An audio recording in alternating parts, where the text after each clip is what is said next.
मुंह में राम बगल में छुरी असं नाही. आता एक सिरियल होती रात्रीचे खेळ, आता चालू आहे रात्रीचे खेळ. इथं राजकीय स्पर्धा चालू आहे, जीवघेणी स्पर्धा चालू आहे. गुंडगिरीने थैमान घातलेलं आहे, दहशत जबरदस्त आहे. कायदा सुव्यवस्था कायदा सुव्यवस्था राहिलेलीच नाही. काय कायदा सुव्यवस्था? पोलीस स्टेशनमध्ये गोळीबार, पोलीस स्टेशनमध्ये महिला कॉन्स्टेबलवर हल्ला, 11 वर्षाच्या मुलीचा आईच्या हातून खेचून मर्डर होती. का कायदा सुव्यवस्था आहे का? मी प्रफुल्ल केदारे, आपण पाहत आहात इन डिजिटल. सगळ्या महाराष्ट्राचं पाहताय आपण, एकंदरीत विधानसभा निवडणुकांचं रणकंदन माजलंय. विशेष म्हणजे सगळ्यांचं लक्ष लागून आहे ते कल्याण पूर्वेकडील 142 या विधानसभा मतदारसंघामध्ये. रणकंदन यासाठी मुद्दाम म्हणतोय कारण सगळ्या महाराष्ट्राला हा इतिहास माहिती आहे की थेट पोलीस स्टेशनमध्ये गोळ्या झाडण्याचं धाडस लोकप्रतिनिधी जेव्हा करतात आणि मुख्य म्हणजे ज्यांच्यावर झाडल्या गेल्यात ते देखील फार काही आसरा बसतील अशातला भाग नाहीये. पण लोकशाहीची एकंदरीतच झालेली गळचेपी आणि त्यानंतर सगळ्या महाराष्ट्राचं या विधानसभेकडे लक्ष लागून आहे की आता इथून नवीन पर्याय कोण उपलब्ध होईल. माझ्यासोबत आहेत धनंजय बोढारे, जे एकीकडे एकनाथ शिंदे मुख्यमंत्र्यांचे पटशिष्य आणि दुसरीकडे देवेंद्र फडणवीस यांचे पठ्ठ्या, यांच्यामध्ये जी लढत चालू आहे यांच्यासमोर उभं राहण्याचं धाडस कसं काय केलं? मी बाळासाहेबांचा पटशिष्य आहे. अच्छा. आणि बाळासाहेब आणि धाडस हे काही वेगळं सांगायला नको. जातीवंत शिवसैनिकांचं बेन आहे, कशाला घाबरत नाही. धाडस हा प्रश्नच आहे, हे जन्मजात धाडस आहे. अच्छा, म्हणजे ह्या दहशतीचा तुमच्यावर काळी मात्र अजिबात नाही. पण गेली 15 वर्ष या लोकांना आपण संधी दिलेली आहे, म्हणजे इथल्या मतदारांनी वारंवार संधी दिली आहे, तरी देखील त्यांना सोनं करता आलं नाही. अजूनही कल्याणच्या म्हणजे 28 गावांचा प्रश्न असेल किंवा एकंदरीतच बकालपणा जो आहे तो कमी झालाय का किंवा विकास झालाय असं वाटतंय का तुम्हाला एक नागरिक म्हणून? विकास काहीच नाही, भकास पण आलेला आहे. आता तुमच्या प्रश्नामध्ये झालं की गेल्या 15 वर्षामध्ये विकास झाला का? तर आपण विकास दिसतोय. रस्त्यावर कचरा, खड्ड्यांमध्ये रस्ते, पाण्याची बोंब, लाईटची बोंब, गार्डन नाही, क्रीडांगण नाही, हॉस्पिटल नाही. केलं काय काय हेच प्रश्न पडतो. गेल्या 15 वर्ष म्हणजे भरपूर मोठा झाला. बरोबर. या ठिकाणच्या गोरगरीब जनतेसाठी एखाद्या हॉस्पिटलची सोय करता आली असते, एखाद्या मुलांसाठी खेळण्यासाठी उद्यान करा. एक आता मी सकाळी मॉर्निंग वॉकला गेलो होतो, गाडीमधून एक मुलगा बोलला, आई वडील बरोबर आहेत, आबा तो बोलतो मला गार्डनमध्ये जायचं. त्या गार्डनमध्ये कसं म्हणून मार्केटिंगला आलो ना, भाजी घेतो. ही ह्या कल्याणपूर्वची अवस्था आहे. म्हणजे पाण्याची बोंब तुम्हाला सांगितली, पाण्याची बोंब कशी काय सगळ्या ठिकाणी. म्हणजे आषाढ्यासारख्या किंवा खडेगोळीसारख्या परिसरामध्ये आठवड्यातून 2 दिवस पाणी, आणि ते म्हणजे लोक अक्षरशः रडतात. मला तेच म्हणायचं, प्रति मुंबई म्हणून कल्याण जेव्हा उदयास येतात, अनेक कॉम्प्लेक्स उभे झालेत, अनेक बिल्डर्स लोकांनी तिथे जागा उपलब्ध केल्यात आणि मुंबईतल्या परिसरातल्या आसपासची लोक तिथे येऊन राहायला लागलेत, पण घोडगुजार पाण्याला तरसत आहेत. जर समजा तुम्हाला संधी मिळाली तर तुम्ही काय पाण्याचा प्रश्न सोडवाल? पाण्याचा प्रश्न एक आपल्याकडे माहिती आहे, महानगरपालिका पाणी MIDC देते. महानगरपालिकेकडे आलेलं पाणी समप्रमाणात वितरण झालं पाहिजे. त्यासाठी प्रशासनाला व्यवस्थित मार्गदर्शन किंवा त्यांना वटणीवर आणता आलं पाहिजे. बरोबर. त्यांच्याकडून काम करून घेतलं पाहिजे. लोकप्रतिनिधीचं काम आहे की प्रशासनाला बरोबर कामाला लावायचं, त्यांच्या माध्यमातून लोकांची सेवा करायची. या ठिकाणी ते होत नाही, कारण प्रशासनावर पकड नाही किंवा त्याची जाण नाही. त्यामुळे प्रशासन मनमानी करते आणि मग बेलगाम घोड्यासारखं हे प्रशासन चाललेलं आहे. तिकडे लोकांच्या समस्येकडे अजिबात लक्ष नाही. आणि दुसरी गोष्ट, त्या महानगरपालिकेला MIDC पाणी पुरवठा करतो. बरोबर. महानगरपालिकेचे आयुक्त असतील किंवा अधिकारी हे MIDC अधिकाऱ्यावर प्रेशर टाकू शकत नाही, आम्हाला पाणी वाढवून द्या. गेल्या 10 वर्षामध्ये जेवढं पाणी देतात तेवढंच पाणी आता सुद्धा मिळतं महानगरपालिकेला. पर्यायी टोकापर्यंत पाणी पोहोचत नाही.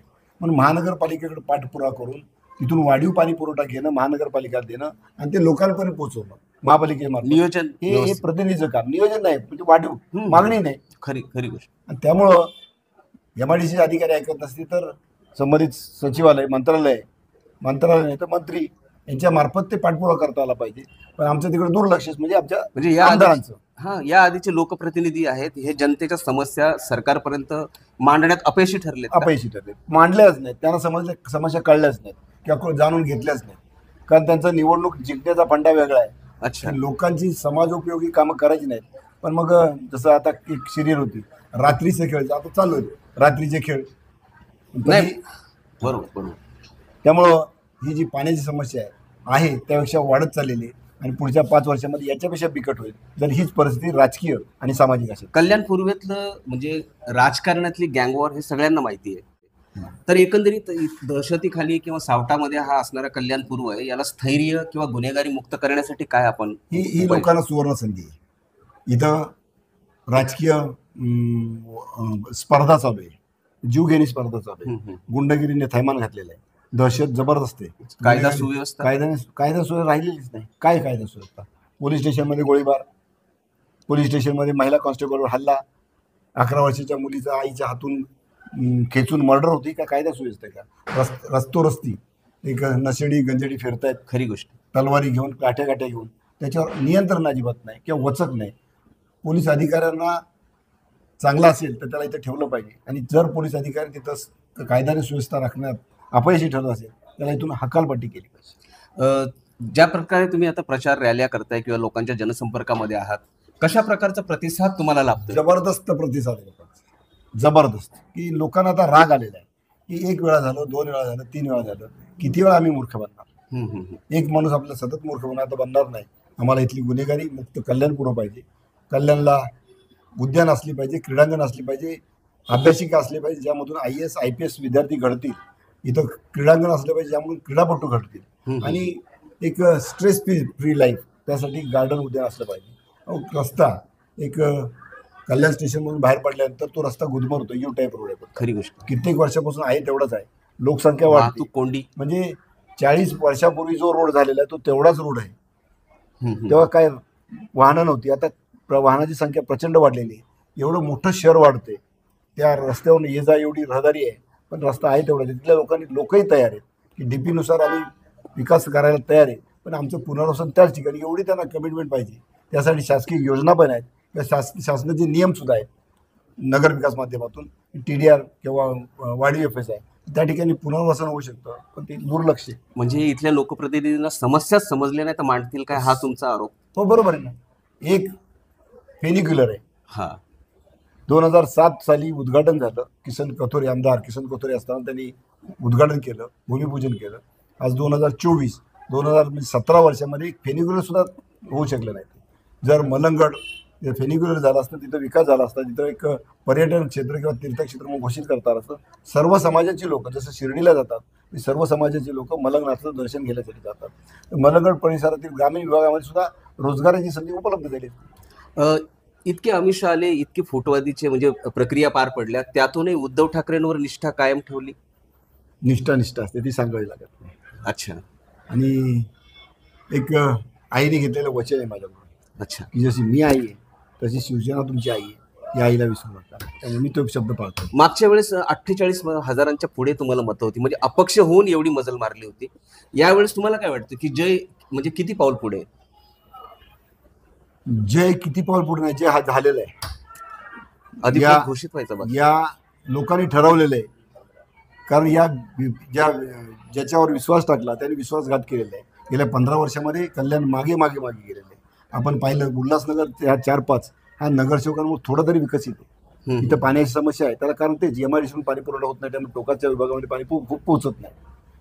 परंतु कल्याण पूर्वच्या अगदी मतलब फार गचाळपण आहे. सगळ्या समस्या म्हणजे समस्या मुक्त नाही तर समस्या युक्त आहे.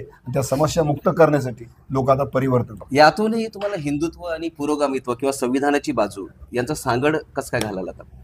आमचं क्लिअर कट आहे. भारतीयत्व म्हणजे जो हिंदुस्थानवर प्रेम करतो तो हिंदू. मुंह में राम बगल में छुरी असं नाही. शेंडी जाण्याचं हिंदुत्व हे आम्हाला मान्य नाही. देवाची पूजा केलीच पाहिजे, धर्म आपापला जपलाच पाहिजे, पण आमचा धर्म जपताना दुसऱ्याचा द्वेष करणं हा धर्म नाही, हा हिंदू धर्म नक्कीच नाही. हिंदू धर्म सहिष्णुता शिकवते, अहिंसा शिकवते, बंधुत्व आणि समता हे आमचं मूल्य आहे. ते जपण्याचं म्हणजेच हिंदुत्व आहे. कर्म ही धर्म आहे, हे हिंदुत्व आहे. आम्ही कर्मावर विश्वास ठेवतो, इथं कर्मच नाही, त्यामुळे मग धर्माची आठवण. उद्धव ठाकरेंचा निश्चितच तुमच्या पाठीवर हात आहेच, पण ज्यांचं बोट धरून तुम्ही राजकारणात समाजकारणात मोठे झालात, म्हणजे त्यांना सगळा उल्हासनगर भाऊ म्हणतंय, चंद्रकांत बोडारेंचा आशीर्वाद घेतलाय का? भाऊ आहे, अख्खे उल्हासनगर त्यांचा आशीर्वाद घेते तर मी काय घ्यावंच लागतं. आहे पाठीशी भाऊ. मग एका आईच्या उदरातून जन्म झालेला आहे, आणि काल ते उद्धव साहेबांनी सांगितलेलं आहे. संविधान अर्पण करताना डॉक्टर बाबासाहेब आंबेडकरांनी भाषण केलं होतं आणि त्यात स्पष्टपणे उल्लेख केला होता की मी हे संविधान तुम्हाला अर्पण करतोय, पण याला चालवणारे, याची अंमलबजावणी करणारा घटक जर निष्क्रिय आणि नालायक निघाला तर मला दोष देऊ नका. आज समाजात असा काही घटक आहे का की ज्यामुळे अराजकता, विषमता माजलेली दिसते? निश्चितच संविधानाच्या बाजूने उभं राहणाऱ्या माणसांना इथला मतदार आता संधी देईल का? धनंजय बोडारे ज्या आत्मविश्वासाने सांगतायत की जय माझा झाला आहे, फक्त अधिकृत घोषणा व्हायची बाकी आहे, हे मतदानांच्या पेट्यांमधून लवकरच उघड होईल.